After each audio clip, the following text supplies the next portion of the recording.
Judge, there seems to be a great number of these very small cars that young kids are driving around the streets these days. Are these vehicles legal? I assume you have reference to these so-called little go-karts or sport carts, which are most of them homemade, having washing machine motors, which are operated by the young people of the city. And by young people, I mean the children below the driver's licensing age. Yes, it's becoming an ever-increasing problem.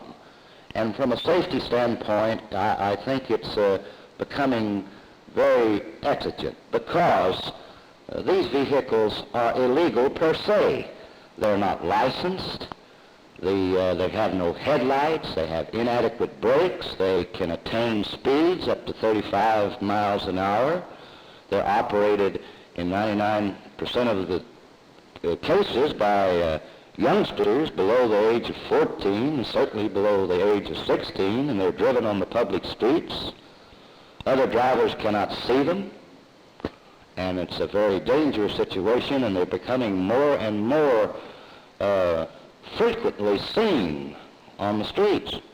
Now, one of these days we're going to have a serious accident, and then perhaps the people will know that the illegality of these machines should be enforced. I might add that the parents are responsible in a sense because they are legally charged with letting an unlicensed person operating a motor vehicle.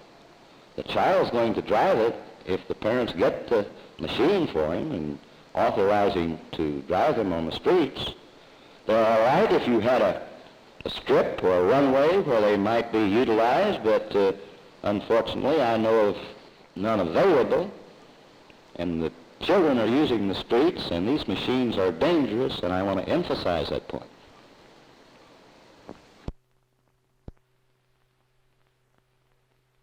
And they're off.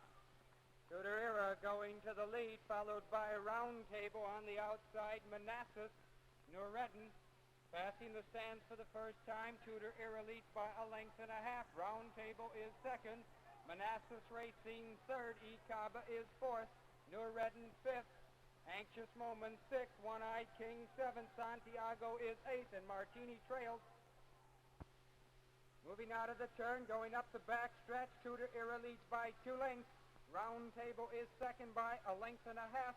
Ecaba along the rail third. Manassas on the outside fourth. Nureddin is fifth. Anxious Moment sixth.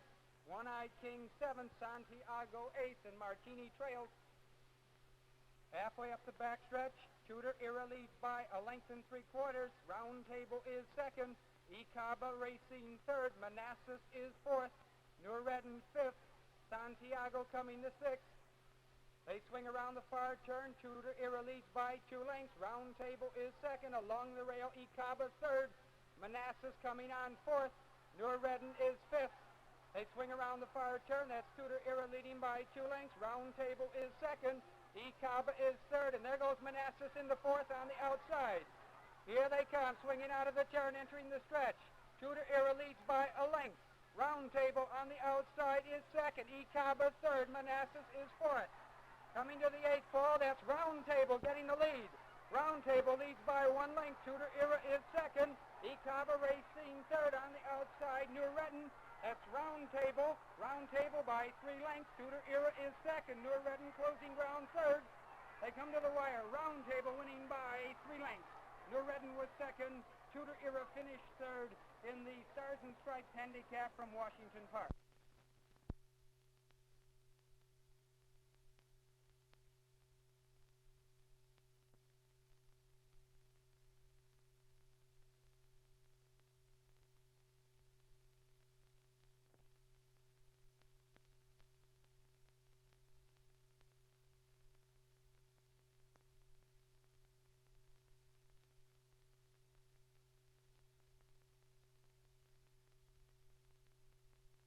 Now, what the legislature had in mind was, in measuring along the street line right-of-way, you'd have a church here and a proposed liquor store location here.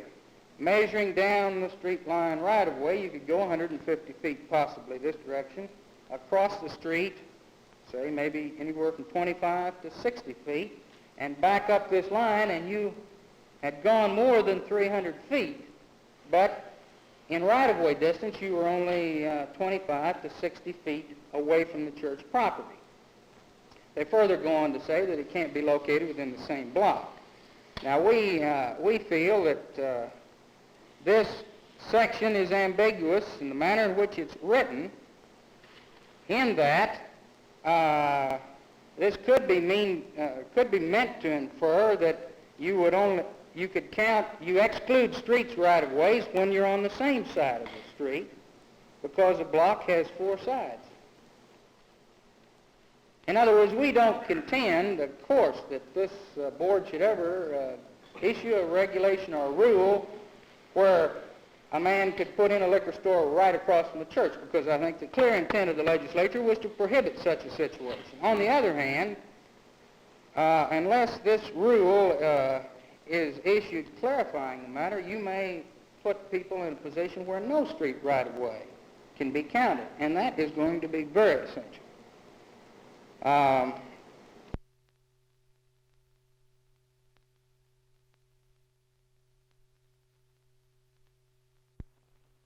The sale of beer in Oklahoma is a big business. It grosses somewhere between $41 and $50 million every year.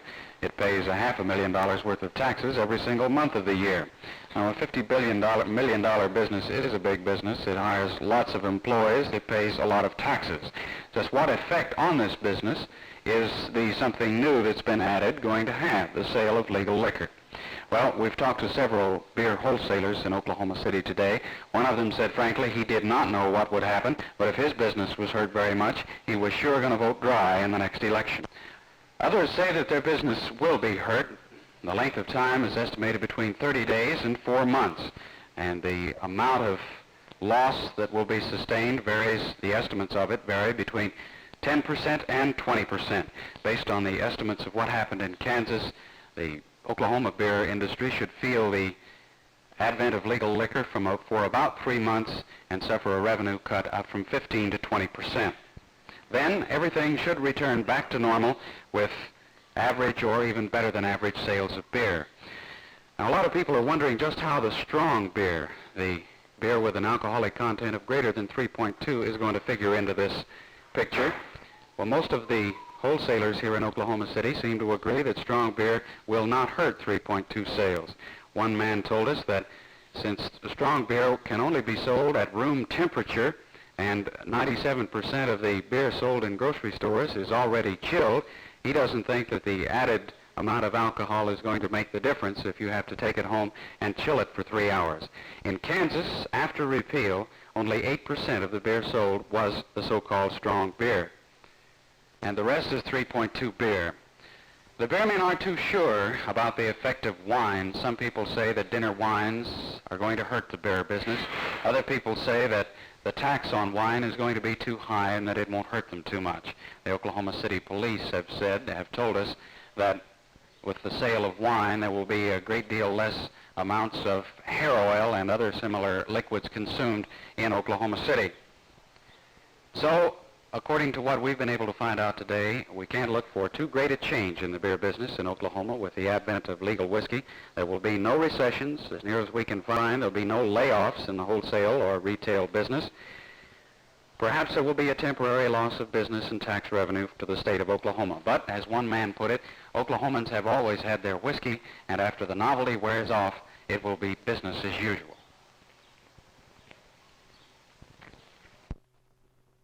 A legislative investigation of farm-to-market roads in Washington County culminated today in a new Highway Commission policy, which will mean tighter supervision of the construction of such roads.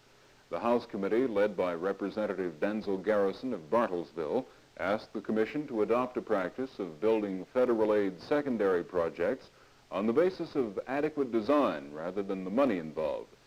The committee also asked that final approval of such projects be withheld for 6 months, pending the certification by the contractor that the projects had been completed. The investigation grew out of complaints that some substandard roads had been built in the northeastern county, roads which were falling to pieces within a year after their completion. The final policy adopted provided that only professional engineers should be used on such roads, and that if the work is not up to snuff, then the engineer will be denied further engineering work for the Highway Department.